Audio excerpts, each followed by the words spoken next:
Hey, welcome to the House of Petty, and we have our first guest, Prince Cat Eyes. Hey. Thanks for Yeah, having me. I appreciate it. no doubt, no doubt. I've seen you posting shit posts like crazy that I've been sharing. So, And I appreciate you contributing to my madness. Thank you. no doubt. You're welcome. Yeah. But truth be told, the first time I ever even heard about you, aside from just shit posting, was the Come Out Talk Show Okay. with Beyonce. Yeah. I love Beyonce. That's my girl. I love her. I love her too. Yeah, and that was And actually, actually, that was the first time I heard about you too, as well, because we both watched it. Well, I mean, the thing is I've had a presence for a while, but like I was forced to take several years off to recover from health issues. And then I came back strong in 2020 with new music and stuff like that. And like I'm kind of struggling to get my footing again. So it's like, there are a lot of people that are telling me that they just found out about me. And then there are other people that have said, oh, I've rocked with you since back then. I'm glad you're back. And, so either way, it is what it is. I'm just happy to be participating. Hey, we're just glad you're here. Thank you. Just being honest, love. We're just glad you're here. Oh, well, I'm happy to be here. Yeah, and I mean, you yourself, like you said, you do your own music and everything like that. So Right. why don't you at least start off by telling the people more about your music, like what's your... Well, I'm an openly gay rapper. Okay. I have been in and out of recording studios since I was 15 years old. I went through 3 record deals straight. I had the opportunity to go mainstream, but I turned it down because the contract they presented me with had stipulations on my life and my sexuality, and I told them where to go and how to get there. I continued on, and then in 2007, like during the MySpace era, I was approached by Milo Management, who was putting together the first LGBT hip hop tour in history, the Homo Revolution Tour, which I got booked for to perform at a couple fundraising shows. And they liked me so much, they added me to the tour. Then in 2008, I dropped my first album, and I did like 3 albums and 3 mixtapes and a group before I kind of went batshit for a while. Mental health is real, and it's something that I struggle to promote awareness on. And I had to take a 9-year hiatus from the game and the break. And then when a good friend of mine was forming his own record label and he knew I was ready to make a comeback, he reached out to me. So in 2020, I dropped my comeback album, 9 Lives, under Marshall Park Entertainment. And then last year, I wrote a memoir about my experiences in hip hop as a gay rapper, which is on Amazon now. It's called My Life in Out Hip Hop. So far, The Confessions of a Gay Rapper. And I have my current album, The Il Dada, which is now available on all streaming platforms. And I'm gearing up to drop my first EP, and I'm already gathering material for my 6th studio album, which I'll start recording in June. I do like the title of that though, the Il Dada. That's definitely a throwback to Il Nana. Yeah, exactly. And that album, I wanted to pay homage to Foxy Brown, who is one of my favorite rappers. So, gotcha. Yeah, I mean, I'll be honest with you. I liked both Foxy Brown and Lil Kim back in the day, but I did too. But I gravitated more towards Foxy because, like, I look at Foxy and Kim as like the Britney and Christina of hip hop. yes, Like, Kim got the most recognition, but Foxy had the most raw material and talent.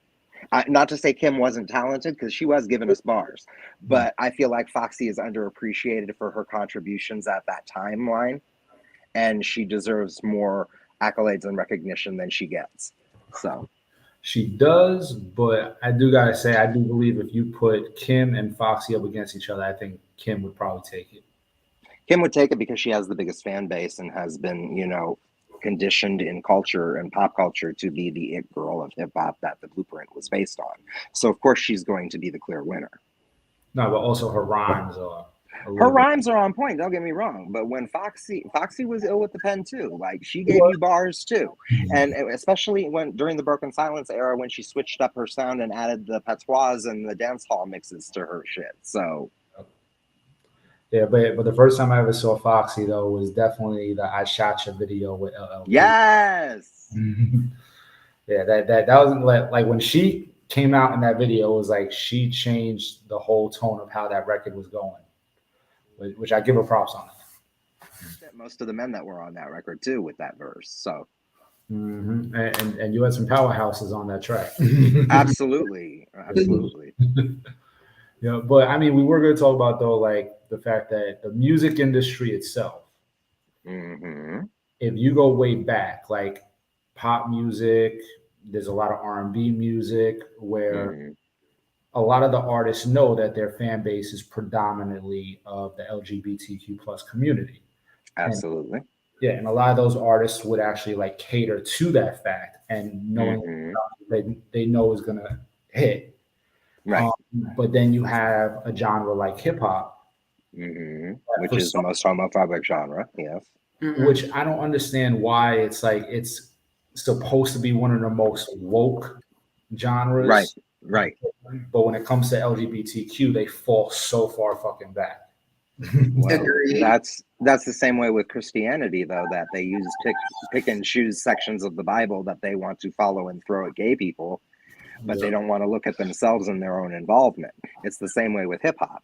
Like, there are contributing factors here. Gay people come from the hood too. Gay people have the right to tell their stories. And a lot of times, these gay rappers are closeted in the industry and become mainstream names and do their dirt behind closed doors because they're being conditioned to be ashamed of who they really are. It's the truth. So, It's the truth.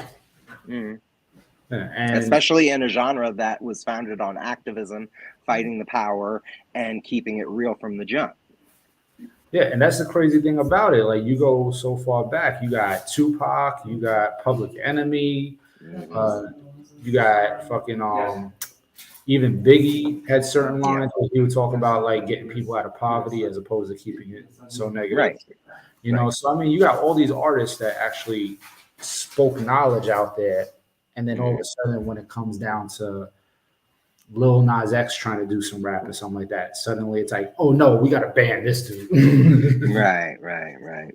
You know, which is crazy because I mean, you got that stupid motherfucker Boosie who Ugh. has for so long like been trying to act like as if he's like the new Tupac. Like, you know, I don't know if you remember, he put out No, I remember. I'm familiar with Boosie No Ass. Yeah. yeah. Yeah, me personally, I prefer the Mano version of Letter to Pac, but then That there part. was but then there was Boosie trying to put that out, and suddenly, you know, he's trying to act like he is Tupac, and he's not. Not even close.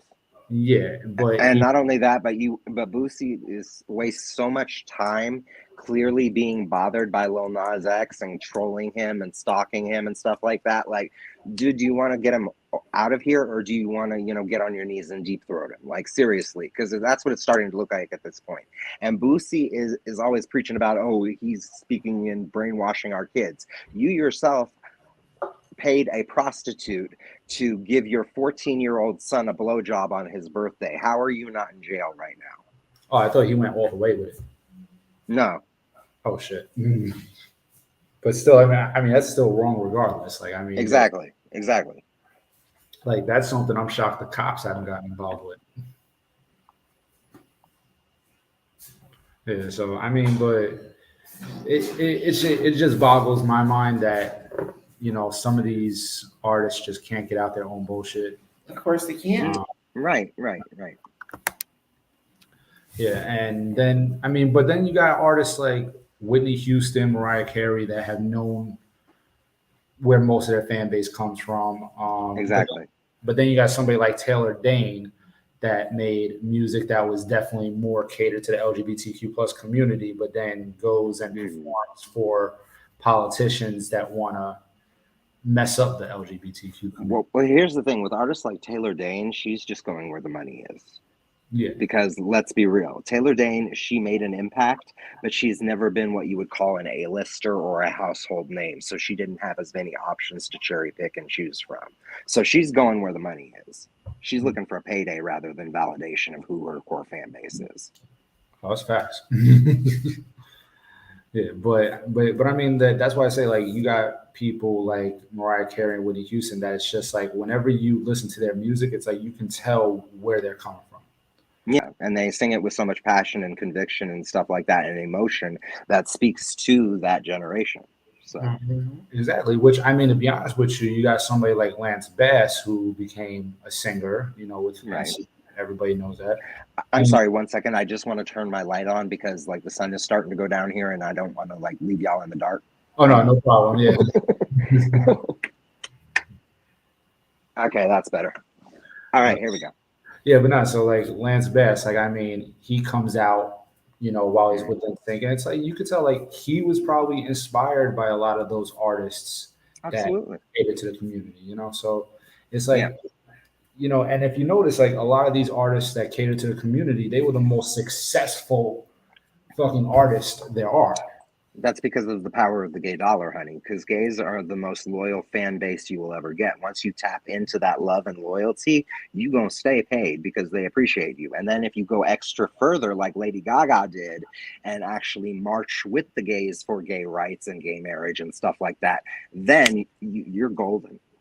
Yeah, so, You're basically nominated for sainthood in their eyes. So you're good.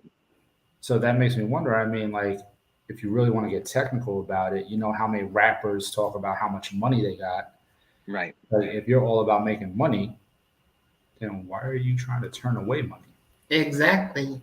Because they see it as a threat to their because they see it as a threat to the macho toxic masculine image they are trying to perpetuate with their rhymes and image. Agreed. True. Agreed. That's a good point. And what I was going to add to that, the LGBT community is where the money is, honestly. Mm-hmm. I mean, shit. We just had Pose that was out, and Oh, I loved Pose. yeah, that was one of the successful shows on television for a minute. Absolutely, absolutely. Yeah, like, I mean, But that's because of the support that it had from the LGBT community from back in the days when Ballroom was first coming out, when the Paris is Burning documentary came out, et cetera, et cetera, et cetera. So it was technically speaking to a place and a position in history. So yeah, it had an impact. yeah. And literally everybody knows my favorite show. Like, it's in my top three. Oh, it's a great Actually, I would show. say Well top done. three, yeah. Yeah, because I mean, a lot of people who know me know like two of my favorite shows of all time: New York Undercover and Pose. Nice. Yeah. I just started watching New York Undercover again. Haven't seen it in a long time. I don't remember the last time I saw New York Undercover, but it was a good show. Yes. Well, apparently BET has it on demand. Oh, So okay. Well, good to know. I just know because we recently got Spectrum, so Oh, okay. Verizon fans don't kill me. But yeah, I recently got that, so we've been kind of like binge watching certain shows, and New York Undercover was one of them. Nice, nice. Yeah, but I recently got my mother hooked on Disney Plus, and I feel like I created a monster. I love Disney, especially Disney Channel. Yeah, I mean, Disney brought up a lot of good shows from back in the day. So Yeah. Right. Yeah. One of my favorites was That's So Raven. Yes. And then I don't even remember the other ones. Oh, there were a lot of them. There were a lot of good ones. And the original movies too. Like you can't really hold a candle to those. Those were awesome. Exactly. Yeah, which I mean, Britney came from the Disney world. Britney, Christina, Justin Timberlake. Yeah, absolutely. Yeah, and Zendaya. Yeah. And each and every one of them, their fan base is mostly LGBTQ. Right.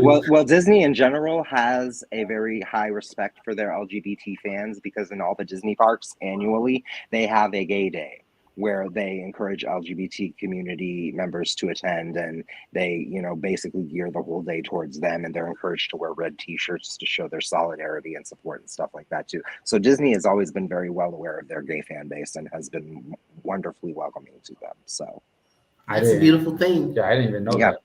Yeah, you just put me up on some game. Right. You're not going. It's what I do.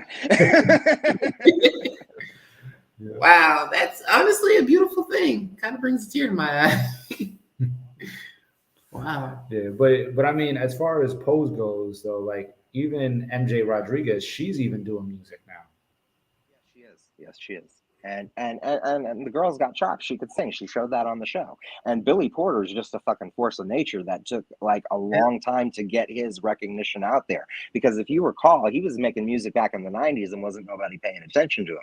Like, I mean, like it took him over 20 years just to gain that platform and recognition that Pose gave him. So yeah. Yeah, I just knew him as an actor because I remember when he made an appearance on SVU a couple of times. Yeah. He was on Broadway and shit like that. So Hmm. I just knew him mostly for his acting. Yeah. Yeah. Like, I've never really heard of him until Pose. Right. A lot of people haven't, you know. I mean, like me and my best friend, our favorite movie of all time we watch together is The First Wives Club. And he actually sang a song on that soundtrack, Love Is on the Way, which is a great ballad and beautiful song that he didn't get his credit or just dues for. They didn't even include it on the final cut of the soundtrack.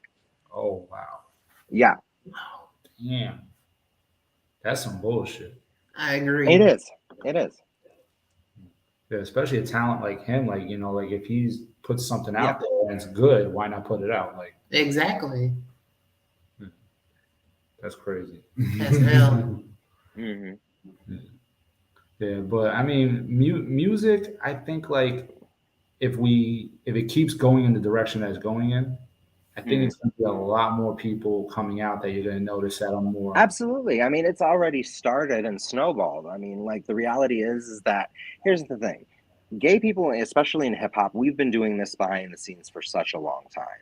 Okay. And now we're just starting to get representation with artists like Lil Nas X, Saucy Santana, Young M.A., and stuff like that. And these people are breaking down doors. But a lot of people fail to realize that me and my peoples were putting it down years before y'all knew who the fuck they were. So I'm not saying, like, you know, pay attention to me because I was here first, but I Right. had a hand in breaking the ground that built the foundation that those motherfuckers are standing on. So the reality of some shit is we've been here. Y'all are just now taking notice. And it's challenging your very core belief system, and you don't like that. Yeah, I knew about Young M.A. before she even dropped that song, "Ooh," Yeah. and stuff like that. Like I remember she did the Brooklyn version of the Chirac freestyle. Yes. Yes. Yeah, yeah, and I'll be honest, she had the hardest verse on there. Like, Yes, she did. Yes, she did. Like, I always joke with people that say, like, when I get famous enough, I'm going to have my whole security detail be nothing but butch lesbians and studs or whatever, because they will fuck a motherfucker up. If you want to get to me, you got to go through 8 bitches that look like John Goodman.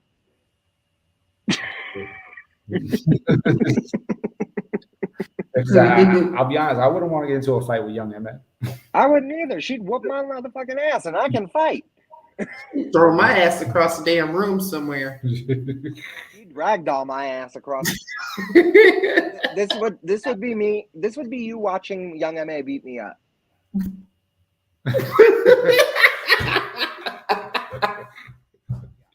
Uh-uh.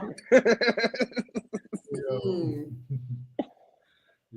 Yeah, no, but yeah, Young M.A. But I mean, also like a lot of people have always thought of Queen Latifah as being Yeah, lesbian, which I Queen mean, Latifah. I Well, Queen Latifah is in a relationship with a woman right now, and I mean, they don't, just they're making plans to expand their family and welcome a child in. The Brat came out a couple of years ago, excuse me, and honey, we knew. But anyway, but no, and her fiance are expecting a child too as well. It's beautiful. Representation matters, and it's starting to become visible slowly but surely. And Mhm. I mean, we'll get there. We're laying the foundation. We're laying the groundwork. But you know, facts. Yeah, and I mean, you got trans rappers out there too, like Chanel Jolie, I believe, who was on the Midnight hmm podcast. Um, hmm and you also have shit, what's her name? Chelsea Valentino. hmm Her and then you got my homegirl from my generation of LGBT rappers, Fox Giselle, who carried the mic a good long way, and then you had that opened the door with other women like Dr. Lucy and Ms. Amiro, and you know, a lot of other very talented trans women that put it down on the mic too. So yeah, yeah, Ms. Amira. Oh, I know her very well. She's on my I Facebook. love her. That's my boo. I love me some Ms. Amiro. Yes, but I mean that's the thing. When she sampled Brooklyn's finest and did Baltimore's Hmm. finest, I was kind of skeptic at first, but then I heard, I was like, okay, nah, she did it justice. Yes, she did. Yeah, she did. Amira go hard. Yeah, but I mean, that's the thing. Like you said, representation matters, Agreed. and that's why I'm saying, like, having more LGBTQ members that can rap. Right. It's like we really need more people to actually come out and actually do that. Mhm. Because the whole fact of the matter is, like, the more toxic masculinity that remains in hip hop is Mhm. only going to destroy it. And I'm not even talking about, Absolutely. yeah, not just the genre, but the culture too. Oh, Mhm. absolutely. Absolutely. Because you hear it all the time from, excuse me, from like rappers like Snoop and Method Man and Redman and all these pioneers that were legends in their own right. They're sitting off to the side watching what hip hop's turning into like this. Mhm. And yeah, so it is what it is. Toxic masculinity is a compelling factor that's fueling the fires of the genre right now. Yeah, and I mean Method Man, he has a lot of LGBTQ following also. Like, you know, like, and Well, that's have not. you seen him? I mean, come on now. Yeah, I did it anyway, but no. yeah, yeah, but I mean In Method all Man. seriousness, though, yeah, Method Man is well aware of who his fans are, and he's respectful about it. Like, it is what it is. That's what I was gonna say. Like him being so old school like that, there are some people that would, Hmm. oh, he would be toxic about it, but no, he's like, yo, if you listen to my music, I appreciate it. You know. Yeah, you've listened to my music, you've bought my records, you've put money in my pocket and food in my family's mouth. Of course, I'm going to, acknowledge and thank you for that. Yeah, and Redman too. Like Redman's right there Yeah, with him. right. I've Yeah. always been a huge fan of Method Man and Redman growing up, Yeah, yeah, me especially too. the movie How High. Oh God, yes. Mhm. Plus, I mean, let's face it, these are two guys that are in their 50s and they dropped freestyles recently that made you go like, they did not lose touch at all. Like, No. No, no, no. And especially in this era of hip hop too, where the most popular rappers are these crap mumble rap motherfuckers that don't even sound like they want to be there. You know Mm. what I mean? Lyricism is a dying art, and we need to bring that back. exactly, which I think is one of the reasons why Nas came back too. Thank Mhm. you, Nas. Thank you. Like, no, I'm serious, because like when Nas came back with that, what was that album called? King's Ransom, I think. Yeah, Like I went all the way in. I said, this is what I'm missing.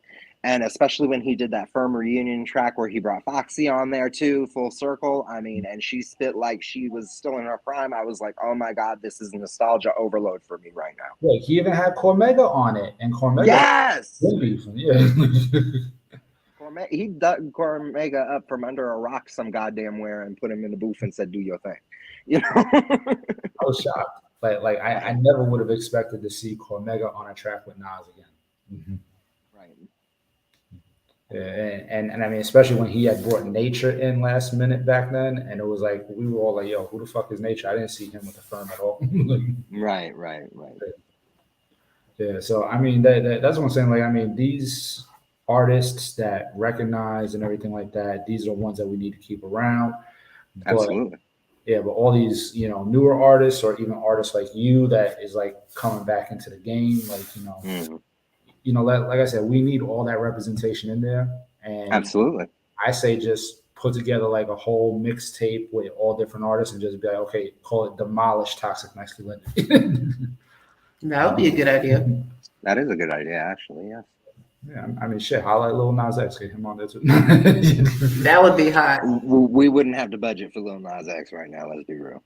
Nah, but he might do it like on the arm for the community. You know what I'm saying? That's a very big 50-50 coin toss right there. I'm just being realistic. I'm not poo-pooing it. I mean, it's a great idea, but let's be honest. He's mainstream, and he's got people around him that want mainstream coinage. So Which I mean, he's getting plenty of that though. Yeah. yeah, he is. Yeah, he is. I mean, he did the Maury show for God's sake. Yeah. That was actually a genius press stunt. That really was. I agree. Yeah. Yeah, I had that shit on repeat for a minute. I was like, Yeah. Mm-mm. yeah. Yo, I do wonder if he was really fucking that dancer though.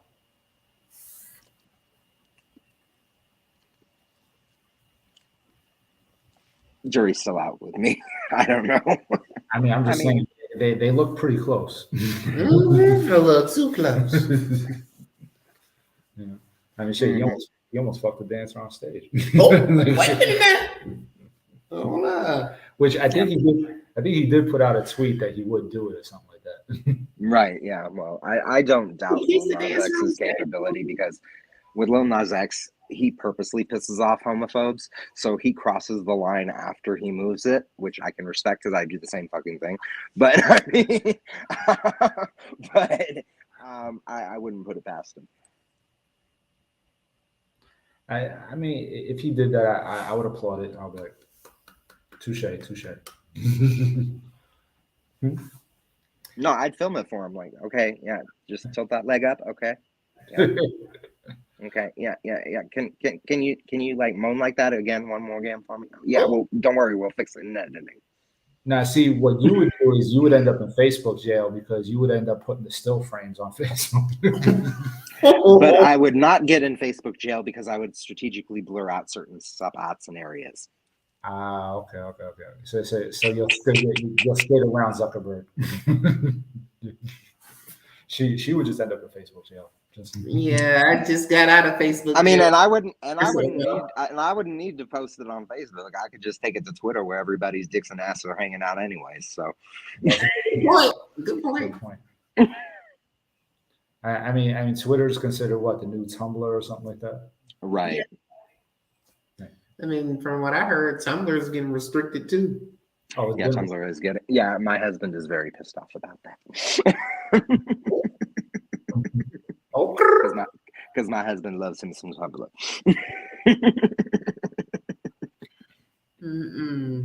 Yeah, but I mean, any final thoughts on music from you?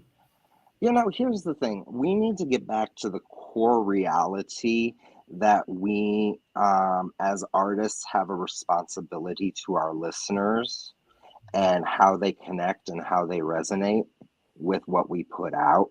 So we need to do our best to stay on our A game to give them quality material, because a lot of the shit they're bumping now is straight up trash.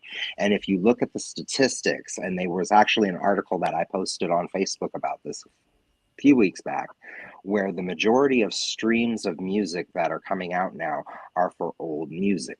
New musicians, they're coming out with hits, but they're not going to have any staying power. Like, nobody in 40 or 50 years is going to be in a nursing home yelling at orderlies to put on Cardi B, Lil Uzi Vert, and shit like that. No, they're going to be telling, Juvenile, back that ass up. They're going to be, all that shit.